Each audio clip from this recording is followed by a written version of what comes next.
Parce que moi, avec le temps, on va devenir des experts dans la récitation du Coran. Partout dans le monde où vous allez aller, quand vous allez réciter, les gens vont vous dire, Masha'Allah, vous avez été bien formés. C'est les cours que moi je vous donne, je m'inspire aussi des plus grands professeurs de tajwid que je vois, notamment dans les grands imams de la Mecque et tout. Par exemple ici, c'est celui-là, là, tu vois, quand il y a un point, tu vois le mad bilia là, c'est ça le mad al-lin là. Pourquoi? Parce que Alhamdulillahi Rabbil Alamin. Ici là, Alhamdulillahi Rabbil Alamin, voilà, quand c'est une pause là, quand on marque une pause, qu'est-ce qu'on fait? Ben on supprime celui-là et on le remplace par un soukoun. Ben ce mad là, lui là, celui-là ici, on va appeler ici al-lin. Donc, je vous demande d'être concentrés. On va terminer en beauté, Inch'Allah. Donc, c'est quoi le mad al-lin? Ben, je ne veux plus entendre quelqu'un parler là-bas. Je veux entendre les mouches voler. Hein? T'entends pas? T'es sourd? Omar, tu te tais, s'il te plaît. Je veux que tout le monde se taise. Je veux entendre les mouches voler, s'il vous plaît. Et écoutez avec beaucoup d'attention. Ça, c'est l'un des cours les plus importants parmi les règles de tajwid, ce cours-là. Il est simple, d'une simplicité infantile. Mais si vous ne suivez pas, après, vous allez me dire, j'ai rien compris. La règle, elle est simple. La règle, elle est ceci. Quand nous avons une phrase, dans la langue arabe, une phrase, ou un verset du Coran, par exemple, quand il y a un point, quand vous arrivez à la fin du verset, quand vous arrivez à la fin, si vous devez marquer une pause, s'il y a une voyelle, qu'est-ce qui se passe? Ben, vous supprimez la voyelle et vous remplacez la voyelle par un soukoun. Par exemple, ici. Walisa wa shafataini. Voyez-vous, ici, normalement, le verset se termine avec un ni, comme ça, tu vois? Avec une kasra. Mais comme on veut marquer une pause, qu'est-ce qu'on fait? On supprime la kasra là, et on remplace par un soukoun. Donc ça donne Walisana wa shafatain. Wa shafatain. Là, il y a un... Comment on appelle ça? Le ya, là, j'ai oublié un deuxième point. Walisana wa shafatain. Est-ce que vous voyez? Donc, c'est ça. C'est tout simplement ça. Quand vous avez une voyelle à la fin, et que vous voulez marquer une pause, vous remplacez la voyelle par un soukoun. Par exemple ici, min khawfin, si vous voulez marquer une pause, vous supprimez juste le fi là et vous remplacez par soukoun. Donc ça donne min khawf. Ici aussi c'est pareil. Kullu nafsin za'iqatul maut. À la base ici c'est mauti, comme ça, regardez, mauti. Mais comme c'est un point, si on s'arrête, on supprime la voyelle et on le remplace par un soukoun. Donc ça donne Kullu nafsin za'iqatul maut. Est-ce que vous voyez? Maintenant, ici on dit, on peut prolonger ce mad à 2 secondes, à 4 secondes ou à 6 secondes. Quand on fait la lecture de Coran, voyez-vous, parfois, on a envie d'embellir la lecture. Il y a les règles de tajwid de base et il y a les règles de tajwid d'embellissement. Maintenant, pour embellir, on peut aller à 4. C'est comme quand on avait vu la runna, là. Vous vous rappelez quand on avait vu la runna, là? Par exemple, ici, là. Un exemple de runna ici. Voilà. Kullu nafsin, tu vois, nafsin ici, là, c'est quoi? Ça, là, c'est quoi, ça? C'est quelle règle de tajwid ici, là? Entre nafsin ici et za, là, on a quelle règle de tajwid ici? Abdourahim, ici, là, nafsin ici et za ici. C'est quelle règle? Est-ce un izhar, idgham ou ikhfa? Ici, là. J'ai demandé à Abdourahim. J'ai pas compris la question. La question, elle est pourtant simple. Quelle règle de tajwid s'applique ici entre nafsin ici et za? On a quelle règle de tajwid ici? Est-ce un izhar, idgham ou ikhfa? Idhar. Oui. Est-ce que c'est un izhar, ça? J'ai dit entre quoi? J'ai demandé c'est quelle règle de tajwid on a ici? Ikhfa. Ikhfa. Pourquoi un ikhfa? Tu peux... Est-ce que... Parce que? Parce que quoi? Pourquoi? Parce qu'il y a deux kasra et parce qu'il y a un alif avant le za. Quel alif? Le alif, il est avant ou après le za? Après. Après. Mais c'est quoi la règle du ikhfa? Qu'est-ce qu'on avait dit le ikhfa? Tu te rappelles? Il y a deux kasra sous le sin. Mais l'explication n'est pas claire. Quelqu'un peut me donner une explication claire, s'il vous plaît? Et aussi, après, c'est une fatha qui suit. Ton explication n'est pas claire. Al-Seyni, donne-moi une explication claire sur le ikhfa. Qu'est-ce qu'on avait dit sur le ikhfa? Vu que ce n'est pas un izhar, Mhm. une lettre du izhar, Uh-huh. le idgham, et ben c'est le irfa. Très bien, c'est déjà très bien, Al-Seyni. Masha'Allah. Et on avait dit quoi d'autre? Le ikhfa, il a combien de lettres? 15 lettres. Ben voilà. Donc c'est ce que je voulais entendre en fait. Maintenant, en fait, on a un tanwin bil kasra et la lettre qui suit le tanwin ici, c'est un zal. Et le zal, c'est les lettres du ikhfa. Huruf al-ikhfa. Est-ce que tu vois? Donc quand c'est un ikhfa, on fait quoi? Quand c'est un ikhfa, qu'est-ce qu'on applique comme règle? Al-Seyni. On applique la règle du nun sakina. Oui, mais ça s'appelle comment ça? Le ikhfa, qu'est-ce que ça veut dire ikhfa? Ikhfa en français, ça donne quoi? En français, Ouais. dissimulation. Dissimulation, voilà. Et quand on dissimule, on fait quoi après? On fait la runna ou pas? Non. Al-Seyni, ça va pas chez toi? Si. Si? Je demande si on fait la dissimulation, tu me dis non. Ah, mais moi, je croyais que j'ai la runna. Oui, c'est ça la runna, on fait la runna, oui ou non? Oui. T'as dit non, tu dis oui. C'est quoi la bonne réponse? Non ou oui? C'est oui. Oui, ok. Donc, quand c'est ikhfa, on fait la dissimulation et on fait la runna. Et la runna, c'est ça quand on dit kullu nafsin. Et la runna, je vous ai dit, on s'est fait minimum combien de secondes? Minimum 4 secondes. Non, j'ai dit 3 secondes minimum. La runna, faites-la minimum 3 secondes. C'est prenez le temps. En fait, ceux qui prennent le temps de faire les runna là, ça change radicalement la donne. Parce que les runna, ça c'est les règles d'embellissement pour bien embellir la lecture du Coran. Donc il ne faut pas rigoler avec ça. Quand tu appliques bien les runna, tu te démarques du lot. Donc une runna, minimum 3 à 4 secondes. Certains même peuvent faire une runna pendant 6 secondes.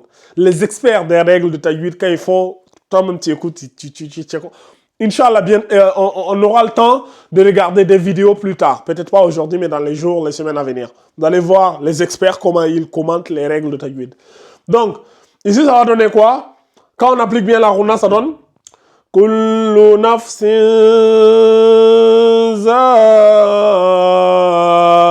za'iqatul maut. Vous voyez? Kullu nafsin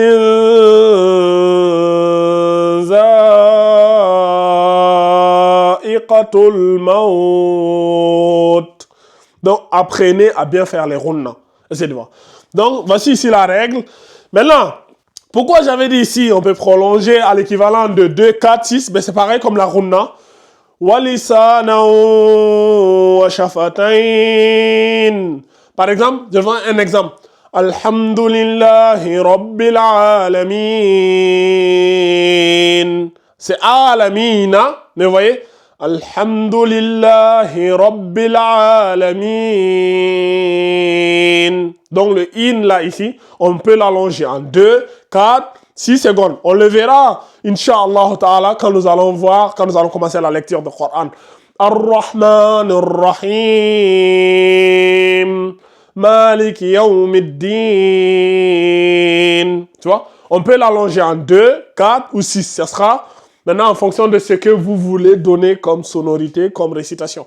Est-ce que vous voyez? C'est pour cela que j'ai rajouté ça là. On peut prolonger ce mad à l'équivalent de 2, 4, 6. Iyyaka na'budu wa iyyaka nasta'in.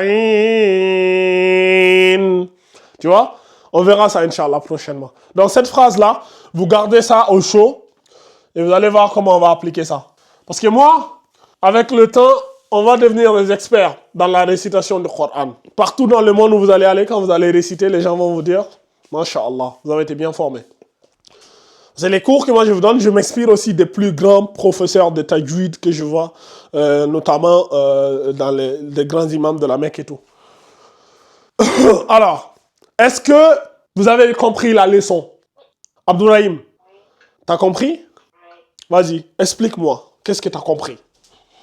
Euh, Quand il y a un mat, on peut le prolonger à l'équivalent de 2, 4 ou 6 secondes. Quand le MAD est où? Quel niveau? Moi, je te demande de me résumer tous les cours. Tu me dis quand il y a un MAD. Dans n'importe quel MAD, on peut le prolonger à 6 secondes si j'ai bien compris. Non? Et alors, ben, sois beaucoup plus clair. Quel MAD? Bah, le mat Le cours, là. Le nom du cours, c'est quoi ici? le mat lui. Ben voilà. Et c'est quoi le MAD al-lin? C'est celui-là, là. Tu vois? Le MAD al-lin, c'est celui-là, tu vois?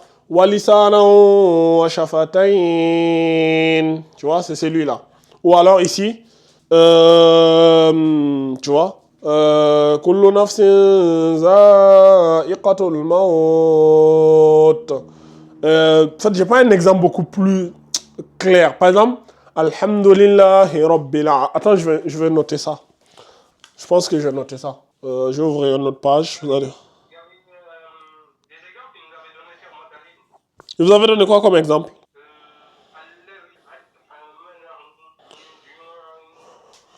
Regardez ici. Quand on prend la sourate Al-Fatiha. Non, même pas besoin d'aller aussi loin, Tamba. Par exemple, ici. C'est celui-là, là. Tu vois? Quand il y a un point, tu vois le mad bilia là, c'est ça le mad al-lin là. Pourquoi? Parce que Alhamdulillahi Rabbil Alamin. Ici là, Alhamdulillahi Rabbil Alamin. Voilà, quand c'est une pause là, quand on marque une pause, qu'est-ce qu'on fait?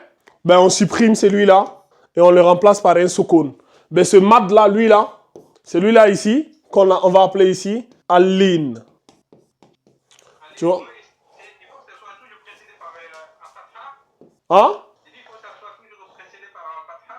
Faut pas vous compliquer la vie. Prenez-le aussi simplement comme ça. Le reste, on verra plus tard. Parce que la règle nous dit quoi? Parce que moi, j'ai pas noté toute la règle. La règle nous dit c'est lorsque l'une des lettres ya, waouh et qu'elle précédée d'une fatha, ce type de mad, blablabla. Bla, bla, bla. En fait, l'explication est assez floue. Moi, je vous donne l'explication la plus simple possible, Tamba. Pour ne pas que vous vous perdiez dans les blablablatages là. La règle, elle est simple. Vous avez une voyelle à la fin, qu'elle soit fatha, kasra ou damma. Vous voulez marquer une pause, bim, vous la remplacez par un soukoun. S'il y a un mad, qu'elle soit mad bil alif, mad bil ya ou mad bil wa qui le précède, vous appliquez la règle sans réfléchir. Vous faites votre, vous pouvez la prolonger. Tu vois, par exemple ici, Alhamdulillahi Rabbil Alamin. Tu vois? Juste une question. Ouais. Est-ce que ça peut être n'importe quelle lettre de l'alphabet? Ou si on trouve poser une pause, on remplace par une seconde, seulement par nous. Non, Tamba, la règle te dit, quand tu as une voyelle, l'objectif ici, c'est pas la lettre qui est importante, c'est la voyelle.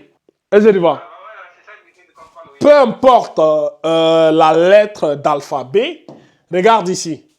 Ici, on a quoi? Min khawf. C'est le fa, non? Khawfin. T'as vu, on a remplacé ici la voyelle, la kasra par un soukoun. Aussi simple que ça. Donc, vous remplacez la voyelle. Hein? C'est n'importe quelle lettre de l'alphabet, alors on s'arrête, Voilà. ça sera un soukoun. Voilà. Sauf quand c'est un tanwin bil fatha. Quand c'est un tanwin bil fatha, qu'est-ce qu'on a fait? Soit on s'arrête, soit... Quand on s'arrête, quand c'est un tanwin bil fatha, qu'est-ce qu'on fait? On le remplace par le mad bil alif. On a vu ça la dernière fois, hein, Tamba, il n'y a même pas longtemps. Hein. C'est quel jour on a vu ça là? Oui, c'est vrai. C'était quelle règle de ta 8 pour ça? Pour le tanwin bil fatha là? Le mad al-iwad, c'est ça? En fait, j'ai l'impression que vous êtes perdu dans les noms, dans les machins. C'est pour cela maintenant j'évite de mettre les noms. Parce que les noms même vous embrouillent. Quand vous entendez al-iwad, al-machin, al-lazim, as-sila, en fait les noms là, quand vous les entendez même ça vous effraie. Mais vous inquiétez pas les amis. Hein? J'ai dit, des fois on connaît les règles, mais on oublie les... Justement, l'essentiel c'est de connaître les règles. C'est ça le plus important. Les noms, c'est pour votre culture générale et tout ça. Mais vous allez voir, quand on va commencer de faire la lecture de Coran, vous allez voir que tout va s'appliquer devant vous comme ça, comme Vous allez voir, c'est comme un château de cartes. Vous allez avoir toutes les cartes dans vos mains. Vous allez dire, ah, ok. Ah, ok. Quand vous allez commencer la lecture, vous allez voir, ça sera fluide. Tout, en fait, vous allez voir, c'est comme un puzzle géant. Tout est là. Donc, vous allez juste les assembler un à un et ça sera comme un jeu d'enfant. Est-ce que vous voyez? Donc, il y a certains exemples que, voilà, certaines règles qu'on les voit comme ça. Mais dans les cours, dans la lecture de Coran, vous allez les voir apparaître un à un devant vous. Et ça sera simple. Vous allez dire, ah, ok, c'est vrai que j'avais pas... Parce qu'on aura l'occasion de revenir sur tout ça en détail, Inch'Allah. Chacune de ces règles. Est-ce que c'est compris ici, le mad al-lin, là? Oui, c'est ça, c'est ça, hein, mad al-lin. Qui n'a pas compris ça? Qui n'a pas compris? La question, elle est là. Question. Qui a compris? Moi, j'ai compris. Qui n'a pas compris? Moi, pas trop. T'as pas compris? Qu'est-ce que t'as pas compris? Dis-moi, qu'est-ce que t'as pas compris? Hein? Je sais pas, mais j'ai pas trop compris. Oui, mais qu'est-ce que t'as pas... Pourtant, c'est simple, Abdourahim. On te dit, si tu as une voyelle à la fin de la phrase, par exemple, ici, là. Regarde ici. Abdourahim, concentre-toi et regarde. Concentrez-vous tous et regardez. Ici, là, tu as une voyelle. Alhamdulillah, Alhamdulillahi Rabbil Alameen. Si tu veux faire une pause ici, là. Alhamdulillahi Rabbil Alameen. Tu les lis comme ça, regarde. Tu supprimes ça, là. C'est comme si tu vas supprimer. Tu supprimes le na, là, et tu le remplaces par un soukoun. Donc, quand tu vas lire, ça va donner Alhamdulillahi Rabbil Alameen. Tu vois? C'est aussi simple que ça. Si par exemple, tu as une voyelle, regarde ici. Si par exemple, ici, tu as une kasra, Walisana wa shafatayni. Tu vois, ici, on avait Walisana wa shafatayni. Taisez-vous et suivez, s'il vous plaît. Ici, tu avais Walisana wa shafatayni. Qu'est-ce qu'on a fait ici? Si on fait une pause ici, là, quand on fait la pause, au lieu de dire Walisana wa shafatayni, on ne va pas lire Walisana wa shafatayni. On supprime le ni, la kasra, on le remplace par un soukoun. Donc ça donne Walisana wa shafatayn. Est-ce que tu vois? Wa shafatayn. C'est comme si on n'a plus ni, mais soukoun. Est-ce que tu comprends? Regarde ici. Kullu nafsin za'iqatul mauti. Le point, il est là. C'est comme si la phrase s'arrête là. Ben, si la phrase s'arrête, ici on a quoi? Une kasra. Ben, on supprime la kasra, on met un soukoun. Donc ça donne Kullu nafsin za'iqatul maut. Au lieu de dire mauti, ben on le lit maout. C'est comme si on a un soukoun à la fin de la phrase. Tu comprends maintenant? Comprends-tu? Ou bien tu veux que j'explique en poulard? C'est bon? Mais maintenant là où je disais on peut prolonger ce mad, l'équivalent de 2, 4, 6, ben c'est ici là, l'exemple elle est là. Tu vois ici? Par exemple ici on a, tu vois, Alhamdulillahi Rabbil Alameen. Tu vois, ici on a un mad de bilia ici. Min. Ben c'est ça là, je disais, c'est ça le mad al-lin là. Ici là, in là, ici là. Vu qu'on a un mad de bilia ici, ce mad de bilia là, tu peux le prolonger en 2 secondes, en 4 ou même en 6. Tu vois? Tu peux lire Alhamdulillahi Rabbil Alameen. Tu vois? Tu peux le prolonger jusqu'à 6 secondes. Ça dépend de toi. Ou tu peux lire simplement Alhamdulillahi Rabbil Alameen. À la base, un mad de bilia, on le prolonge en combien de secondes? Un mad de bilia, tout simplement, il est prolongé de combien de secondes? 2 secondes. Normalement, quand c'est un mad de bilia, mad de bilia, alif, mad de bilia, mad de bilia, il est prolongé de 2 secondes. Sauf quand il y a par exemple la lettre qui suit le mad de bilia, là, si c'est une hamza, on prolonge en 6 secondes. Si la lettre suivante, si elle porte une shadda ou un soukoun, on prolonge en 6 secondes. Mais maintenant, quand c'est le mad al-lin, ici là, par exemple, quand c'est à la fin de la phrase, par exemple, si c'est l'avant-dernière lettre de la fin de la phrase, tu vois, et que la lettre suivante porte une voyelle, quand on met le soukoun sur la voyelle, ben le mad al-lin, maintenant, on peut le prolonger en 2, 4 et 6 secondes. Est-ce que c'est compris? Donc ici, au lieu de lire Alhamdulillahi Rabbil Alameen, tu vois, tu peux dire Alhamdulillahi Rabbil Alameen. Tu peux prolonger ça jusqu'à 6 secondes. Je ne sais pas si tu as compris, Abdourahim. Tu as compris? Al-Sayn, tu as compris ou pas? Al-Sayni. T'as compris? Après, arrête de mentir. Si, j'ai compris. Vas-y, explique. Vas-y, explique-nous, Alcine, si t'as compris. Explique à ton frère. Explique. Bah, c'est que quand il y a une voyelle à la fin du mot, Uh-huh. si tu fais une pause après, tu mets un soukoun au lieu d'une voyelle. Uh-huh. Déjà, c'est très bien ça. Uh-huh. Et quoi d'autre? Et le mad de Bill comment on appelle ça? Comment on appelle ça? Le mad Aline là. Oui, c'est le madaline. Ouais. Maintenant, par exemple, ici, le mad Bilia là, on peut l'allonger en 2, 4 ou 6 secondes. En 2 secondes. 2, 4 ou 6. On peut l'allonger en 2, 4 ou 6 secondes ici, quand c'est à la fin de la phrase ici. Essaie de voir. En fait, j'ai pensé que c'est une question qu'il a posée 2 ou 4 chiffres. C'est ça qu'il avait compris comme ça. Oui, non, je vais dire, tu peux l'allonger, le mad Aline là, en 2, 4 ou 6 secondes. Essaie de voir. Moi, j'ai compris. Hein. Moi aussi, j'ai compris. Ok, mais si tout le monde qui n'a pas compris, honnêtement. Non, il a compris. Pour moi, c'est le bon. C'est compris, hein, normalement, tout le monde a compris ça. Même Omar a compris. Oui, vas-y. Vas-y, pose ta question. C'est quoi ta question? Bah non, tu me poses une question, j'ai pas... Non, non, si tu as compris, c'est bon. On n'a pas besoin de poser des questions, mon ami. Une question pour voir qu'il a compris parce que apparemment, il n'a pas compris. Non, c'est bon, on a d'autres choses à faire. Hein. Si vous avez compris, c'est bon.